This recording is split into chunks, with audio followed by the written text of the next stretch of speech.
Ici, on touche un sujet très sensible pour moi. On touche pas à Lost. Ou alors, on le fait bien. Et Wrecked le fait extrêmement bien. Étant extrêmement fan de Lost, je valide très fortement cette série.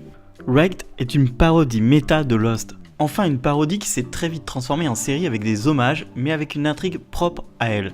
Même les cliffhangers de fin de saison sont aussi puissants que ceux de Lost. Ouais, j'ose le dire. Pour l'instant, il n'y a que 2 saisons pour 20 épisodes au total, mais vu la qualité du show, il y en aura d'autres. Wrecked me fascine à chaque épisode. Ils sont capables d'instaurer des histoires complètement délurées et d'aller au bout de leurs conneries. Confère l'épisode du pirate avec le couple dans la tente pour ceux qui l'ont vu. J'ai rarement vu une aussi grosse connerie aller aussi loin en images.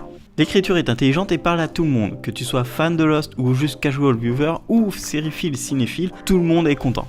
Surtout le cinéphile, il y a des références cinéma exceptionnelles. Juste pour l'exemple, pendant tout un épisode, les personnages se demandent qui est l'acteur qui joue le fiancé de Rose dans Titanic. Et ça amène plein de blagues. Même dans le premier épisode, il y a tout un débat sur la notoriété de Brendan Fraser.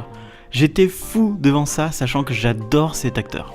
Et puis il y a Rhys Darby dans la série, donc c'est impossible que ce soit une série pourrie. Le must, c'est qu'au lieu de le mettre en avant dès le début, on attend pas mal de temps avant que le phénomène arrive au premier plan. C'est plutôt bien joué de la part des créateurs. Et comme dans Lost, certains personnages sont liés et possèdent leurs propres secrets que l'on voit dans des flashbacks. Il y a vraiment de tout dans cette série, je pense que je pourrais en parler des heures. En clair, matez-la si vous voulez rire ou si vous êtes juste fan de Lost. Elle vaut tellement le coup.